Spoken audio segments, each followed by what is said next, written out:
Okay, I'm going to show you how to use the capo. There are different kinds. This is what mine looks like. I think it's called shub. Could be shub. Don't know.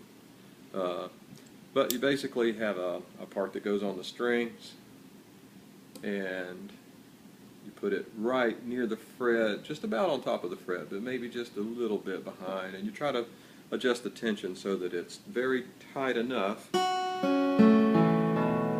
that you get a nice clear sound, but not so tight that it pulls the strings sharp, because it will, and it probably will a little bit anyways, but you try to minimize that. So that's how you use it, and you can put it anywhere, at any fret. So what it does, a couple of things. Well, definitely what it does, it raises the pitch of every string, and so now, if you put this on the second fret,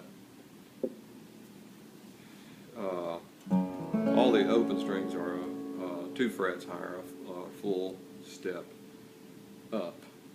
So if you wanted to play, say if you're going to play a song in the key of G, you could put this on the 3rd fret and use the E chords.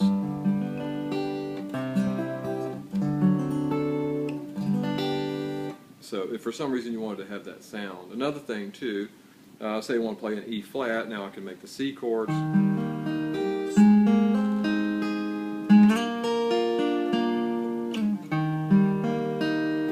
So now I'm in E flat, and then F would be like this, or you could move the capo up 2 more frets.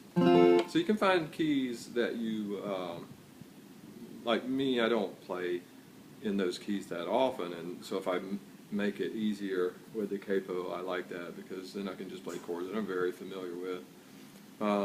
Also, so that's one thing the capo does, is it helps you to play chords that you're familiar with, to change the key without learning a whole lot of new chords. Another thing it does, of course, it makes the guitar sound higher. It does change the sound a little bit, and you may think it's a pleasing sound, and you might like to do that just for the tone quality. And then another thing is, if you are playing a song that somebody else used a capo on, and you're playing and you're copying them, you're doing their song, and you want to sound like them, then you're going to need to use a capo because they did. So that's the reason. The only real disadvantage of the capo is you lose notes every time you move it up the neck. So now your lowest, when I'm on the 3rd fret here, the lowest note I have is a G. So I've lost the F sharp, the F, and the E below that. So that's a little disadvantage. And the nut is it's a little different sound than capo. Capo does a lot like fretting. So it's a different sound. But I'm saying that also might be one of the things you'd like to have, is that kind of a slightly muted sound.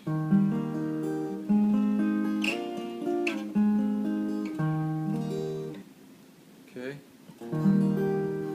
Also, if somebody's playing in an open key, like somebody's playing in, say, D, and they're using the regular D chords and nut, you might want a capo up and use C chords, just so there's a little variety in the sound.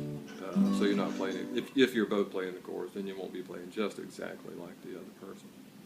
So that's basically the capo. And there are different kinds, but they all basically have this pad that goes on the strings, and then some way to make it tighter. Some of them have a spring action, Kaiser, and this one is I like this because it's adjustable. Okay, so that's the capo.